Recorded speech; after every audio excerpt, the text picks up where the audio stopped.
Bismillahirrahmanirrahim. Amin. Assalamualaikum warahmatullahi wabarakatuh. Waalaikumsalam warahmatullahi wabarakatuh. Oke, halo semuanya. Halo. Oke, ini yang udah kemarin ini ya daftar di konseling UM itu ya. Iya, betul Ibu. Oke. Sebelumnya karena kita belum pernah kenal atau ini teman-teman udah kenal semua nih? Oh, saya cuma kenal Belum sama sih. Halia, aku kenal dia. Oh, ini Karena satu kelas. satu prodi, Oh, satu beda kelas. prodi, beda kelas. Oke, jadi kita karena ini belum kenal ya. Iya. Jadi kenalan dulu. Oke, dari Ibu nih. Ibu perkenalkan nama Ibu Ifka Aziza Nurjana. Kalian bisa panggil Ibu Ifka atau Ibu Nur lah, terserah ya. Suka-suka hati kalian, senyamannya. Nah, kenalan nih satu-satu. Dari Mbaknya mungkin. Oke, perkenalkan, nama aku Haliza Zahra, biasa dipanggil Haliza. Aku dari BKUM. Kesehariannya Mbak Haliza ngapain Mbak? Seharian aku cuma ya kuliah, ya balik kampus ya mahasiswa kupu-kupu soalnya Oh, saya kupu-kupu. ya. Oke. Terus lanjut Mas. Perkenalkan, nama saya Muhammad Ali Jabal Faruq. Mm-mm. Saya dari Prodi Ekonomi Syariah.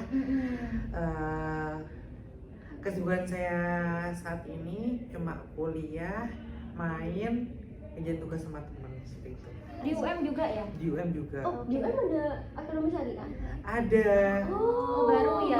Iya, prodi baru itu. Oke. Lanjut, ini sama ya prodinya Ya, ya? saya juga dari BK. Saya Marcel Nabila Kurniawan, biasanya dipanggil Mars. Akhir-akhir ini kesibukan saya full organisasi sih. Oh, ini masih aktif nih. Ya, baru dua semester ini. Oh, oke. Oh iya, ini semester berapa ini teman-teman? Empat sih sama kayak. Oh, sama. Iya. Semester 4. Oke.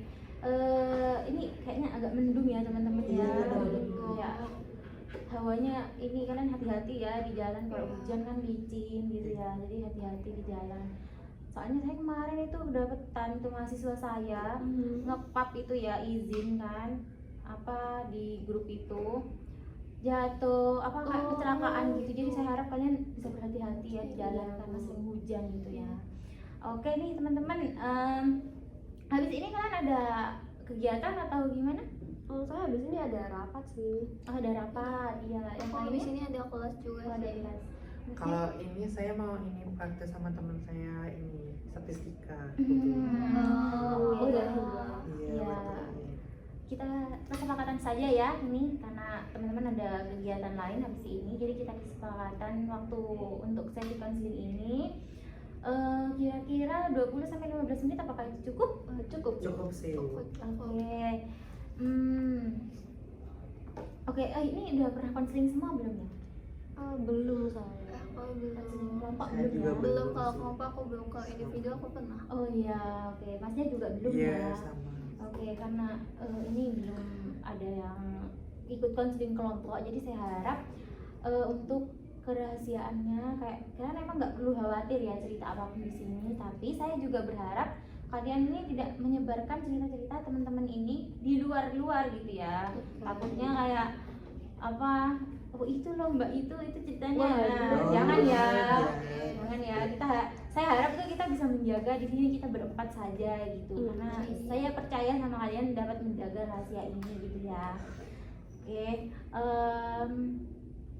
Ya karena kita sudah menyepakati waktunya. Nah, kalau memang nanti cerita kita belum, yang dibahas nanti belum selesai, kita nanti bisa lanjut di sesi selanjutnya ya. Oke. Di sesi konseling selanjutnya. Oke. Bisa dibahas satu-satu nih teman-teman, siapa nih yang mau dibahas duluan nih masalahnya, kira-kira apa yang kalian rasakan akhir-akhir ini nih. Ini dari Mbak Mas dulu ya Ibu. Ayo masnya, mungkin ini mas cowok ini harus Iya. duluan nih. Ya Gentleman udah, ya. baik saya dulu ya Ibu. Ya, oke. Gini Ibu, saya itu kan pernah dibully ya Ibu pada saat di kelas. Pas di UM ini ya mas ya? Apa dulu? Dulu sih Ibu, Iya. tapi kayak saya merasa pada kuliah ini kayak terulang kembali seperti itu. Pada saat saya waktu itu pas SD, saya itu pernah sama 3 teman saya itu dibully. Ya seperti itu Bu. Lah kebetulan saya tuh suruh ngawasin pintu, nanti takutnya gurunya masuk gitu. Yang dulu di pintu gitu Oh, loh Bu. pintu. Iya di pintu situ. Lah si teman saya itu dibuka celananya Bu, dan itu banyak anak cewek juga di dalam situ. Terus tapi nggak ada yang berani ngelapor gitu. Terus kejadian lagi tuh saya dimasukin di kelas pojok sendiri dan teman saya itu nggak berani nolong, dan kakak saya yang satu angkatan tuh nangis karena dia takut adiknya di apa-apain itu sih Bu. Oh, itu bukan yang di pelorotin celananya, itu bukan masnya ya? Alhamdulillah saya nggak pernah Ibu, tapi saya pernah dipukul pada saat dimasukkan di ruangan pojok itu. Oh, kamu dipukul? Iya sama 5 anak sih Bu. Gitu ya. Dipukulnya itu dipukul apanya itu, Mas? Ini Bu di sini ditonjok gitu sih Bu. Oke, jadi waktu terulang kembali, kamu merasa terulang kembali di saat sekarang ini itu apa, Mas? Saya itu kayak merasa teman saya itu kayak ada yang nggak mau satu kelompok sama saya gitu loh Ibu. Oh, Seperti itu. Oke, selanjutnya nih masalahnya Mbak yang mana nih? Oke, aku dulu ya. Oke. Jadi dulu saya kan dulu TK sampai SD kelas 5-nya kan di Kalimantan. Oh, di Kalimantan. Ya, jadi saya terus pindah ke Banyuwangi di Jawa itu pas saya kelas 6 SD. Mungkin karena budayanya berbeda ya Bu. Iya. Karena ya mungkin di sana budaya berbeda, suku berbeda, terus di sana lingkup kota, di sini pindah ke lingkup yang desa gitu ya. Nah terus mungkin cara berinteraksinya juga beda sama anak-anak itu. Entah dari cara bicara saya kan nggak lancar bahasa Jawa, lebih dominan bahasa Indonesia.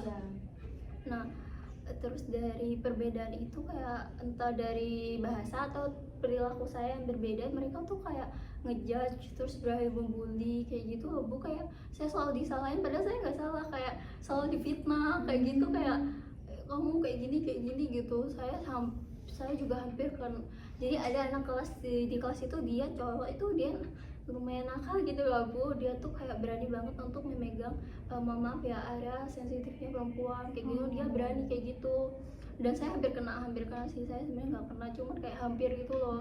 Sampai pembuliannya tuh bukan cuma yang di fisik, sampai pelecehan gitu loh hampirnya gitu. Jadi lumayan membekas banget, karena saya selama di Kalimantan tuh kayak lingkup pertemanan ya fan aja, sehat-sehat aja, kayak wajar gitu loh. Saya nggak pernah menemukan hal itu soalnya. Terus pas saya pindah ke situ kayak, dan itu terjadi ke saya, jadi kayak gimana gitu. Dan dari kejadian itu terbawa deh terus-terusan tuh sampai saya SMP, SMA, sampai kuliah ini saya selalu was-was gitu loh, kayak trauma ya? Iya, saya ada rasa trauma gitu, kayak takut banget gitu loh untuk sama orang-orang, karena apa kan mungkin sampai sekarang pun bahasa Jawa saya tuh emang gak selancar itu kan. Jadi saya masih takut gitu, kayak apakah dari cara ngomong saya, terus berperilaku saya yang apakah orang lain tetap nganggep beda. Jadi saya tetap kayak selalu was-was lah dengan segala keadaan sampai sekarang kayak gitu sih Bu.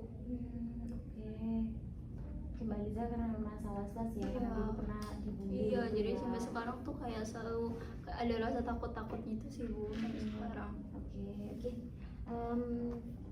Selanjutnya nih Mbak Mas. Kalau saya mungkin itu sih Bu, apa ya, tiap saya sebenarnya nggak kayak berat banget. Cuma saya kan sejak semester 3-4 ini kan saya join organisasi baru-baru ini ya. Dan dari dulu itu saya kebiasaan jadi anak yang benar-benar gak aktif gitu loh, entah itu di lingkungan keluarga atau bahkan di sekolah. Saya tuh kayak tipikal yang selalu duduk di belakang, terus kayak temennya cuma 1-2. Nah, waktu transisi ke semester 3-4 ini kan saya join organisasi itu kan jadi bukan terpaksa sih, jadi kan kayak secara nggak langsung ketemu banyak orang. Dan saya tuh tiap mau kenalan, tiap mau ngajak ngobrol orang yang saya nggak kenal tuh rasanya kayak bener-bener panik, bener-bener takut, cemas itu kayak sampai ngebikin saya kayak bener-bener nggak bisa mikir sama sekali gitu loh. Saya tuh bener-bener kayak bener-bener takut banget, sampai saya tuh pernah bener-bener nge-freeze di tempat cuma karena mikir saya ini mau nyapa dia apa. Jadi saya sampai kayak teman saya tuh sampai tanya, kamu nggak mau kenalan sama itu, kan belum kenal. Aku tuh cuma diem aja. Padahal di dalam pikiran itu paniknya tuh udah kayak bener-bener kayak bergejolak banget gitulah. Jadi kayaknya itu sih sampai sekarang. sampai sekarang yang terus Iya. terjadi gitu ya. Iya. Terus terjadi, terus dirasakan maksudnya Iya, gitu jadi ya. tiap ada anak yang datang ke Ormawa gitu, ke tempat saya agak kenal, aduh saya waktu mau nggak nyapa itu yang nggak enak, apalagi kalau di ruang cuma berdua kan. Jadi saya tiap mau ngajak ngobrol tuh kayak diem dulu, mikir kayak panik banget gitu. Oke, jadi saya simpulkan terlebih dahulu ya, ini dari 3 cerita kalian dan masalah-masalah kalian ini bisa saya simpulkan kalau dari masalahnya Mas Bima itu dibully, terus juga merasa trauma sama juga kayak Mbak Aliza gitu ya, merasa cemas berkelanjutan kayak gitu, takut berkelanjutan kayak gitu. Mbak Mars juga kayak cemas juga kalau apa ya, bersosialisasi sama orang kayak gitu ya. Oke. Untuk selanjutnya ini ibu itu mau minta, ada satu masalah yang ingin digali lebih lanjut. Kalian mau berdiskusi terlebih dahulu atau mau langsung mengajukan diri? Boleh, silakan. Saya mau mengajukan diri deh Bu. Oke, Walaupun boleh. saya sama kayak Bima tadi tuh bully, cuma kayaknya saya mau mengajukan diri untuk di sesi ini. Oke, karena Mbak Aliza mau mengajukan diri ya. Oke, saya harap nanti ceritanya bisa leluasa ya Mbak ya, jangan khawatir gitu ya, jangan merasa takut disebar-sebar gitu ya. Jadi saya juga berharap sama teman-teman semuanya, karena ini juga kasus bullying itu kan sangat sensitif ya. Iya. Jadi saya harap kita bisa saling menjaga lah di sini gitu ya. Oke.